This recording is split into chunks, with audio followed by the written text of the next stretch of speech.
Stars होते हैं कोहली जैसे, स्टार्स होते हैं रोहित शर्मा, बुमराह जैसे, तो उनको डेफिनेटली फॉलो करना चाहिए। अस्सलाम वालेकुम नाज़रीन, जैसा कि आपको मालूम है कि पाकिस्तान चैम्पियंस ट्रॉफी से बाहर हो गया।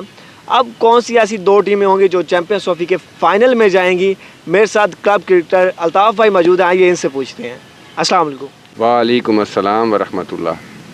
अल्ताफ़ भाई, जैसा कि पाकिस्तान टीम चैम्पियंस ट्रॉफी से बाहर हो गई है, हमारी पहले एक्सपेक्टेशंस यही थी कि पाकिस्तान चैम्पियंस ट्रॉफी के फाइनल में जाएगी, तो अब क्या लग रहा है कि कौन सी जो दो मजबूत टीमें हैं जो फाइनल में जाएंगी चैम्पियंस ट्रॉफी की?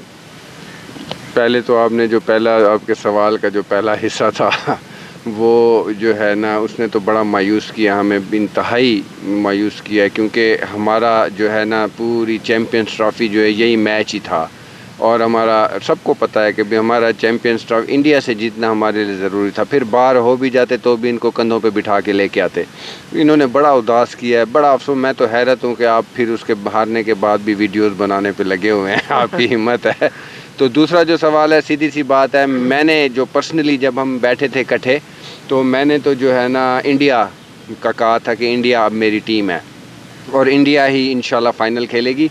और दूसरी जो टीम आप कह रहे हैं तो मेरे ख्याल है ऑस्ट्रेलिया है। वैसे इंग्लैंड और न्यूजीलैंड भी बहुत अच्छा खेल रहे हैं, लेकिन मेरी असेसमेंट ये है कि इंडिया और ऑस्ट्रेलिया का अगर आपस में सेमीफाइनल वगैरह ना हुआ तो ये दोनों फाइनल खेलेंगे इंशाल्लाह।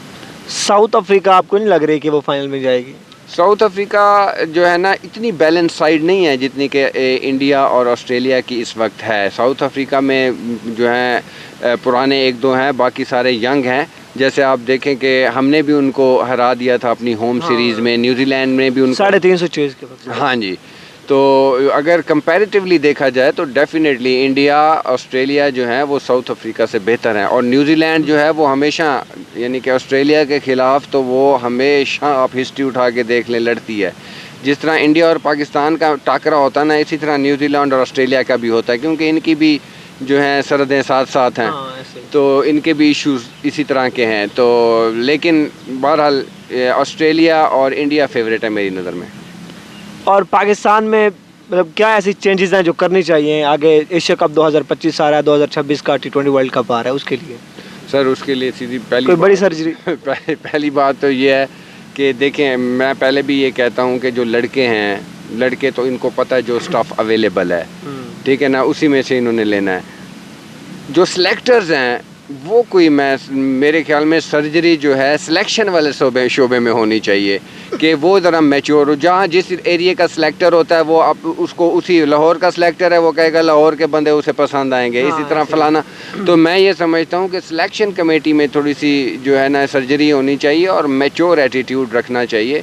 अब आप देखें तैयब ताहिर, खुशदिल शाह, फ़हीम अशरफ, इन तीनों का कोई नाम कहीं नहीं था दूर दूर तक, अचानक ये तीनों टीम में आ गए। तो मैं तो ये समझता हूँ तैयब ताहिर से ज़्यादा बेहतर अगर चाचे इफ्तिखार को खिलाते तो वो बहुत ही फ़ायदेमंद साबित होता। हाँ, और इसके अलावा ये बताएं कि अब जैसे कि टीम इंडिया है उसके पास बहुत अच्छा कम्बिनेशन है, उसके अलावा पाकिस्तान के पास जो कम्बिनेशन है वो इतना अच्छा नहीं है, तो क्या पाकिस्तान को फॉलो करना चाहिए इंडिया को हर चीज़ में, क्रिकेट के हर डिपार्टमेंट में? सर 200%। उनकी आप प्रोफेशनल अप्रोच देखें, उनकी आप बैलेंस। अब देखें, हमारे लिए सबसे बड़ा थ्रेट था बुमराह, ठीक है, ये खुश थे, आपस में डिस्कशन हो रही थी मुख्तलिफ चैनल्स पे कि बुमराह नहीं है तो हमारे लिए यूँ समझे 50% थ्रेट तो ख़त्म हो गया। लेकिन आप देखें कि उन्होंने किस तरह वन साइडेड सुकून से प्यार से जो है ना उन्होंने मैच जीता है। तो फॉलो करना चाहिए उनकी फील्डिंग, उनकी अप्रोच, उनकी बैटिंग लाइनअप, उनकी सिलेक्शन में आप देखें उन्होंने कितने ऑलराउंडर्स रखने हैं, कितने प्योर बॉलर्स उन्होंने रखे हुए हैं। अब उन्होंने अगर ऑलराउंडर रखा हुआ है तो आप देखें, एक उनका वो पांड्या जो है वो ऑलराउंडर है, दूसरा उनका जो वो खबा अक्षर पटेल वो ऑलराउंडर है। वो जितने ही अच्छे बॉलर हैं उतने ही अच्छे बैट्समैन हैं। अब मेरी नज़र में सलमान आगा इज़ नॉट एन ऑलराउंडर, वो ऑलराउंडर नहीं है। अच्छा, उसके बाद खुशदिल शाह को, वो भी, और आप मुझे बताएं खुशदिल शाह या आगा सलमान की बॉल में वो है फड़क कि वो रोहित और कोहली जैसे बंदों को आउट कर सकें? बिल्कुल नहीं है।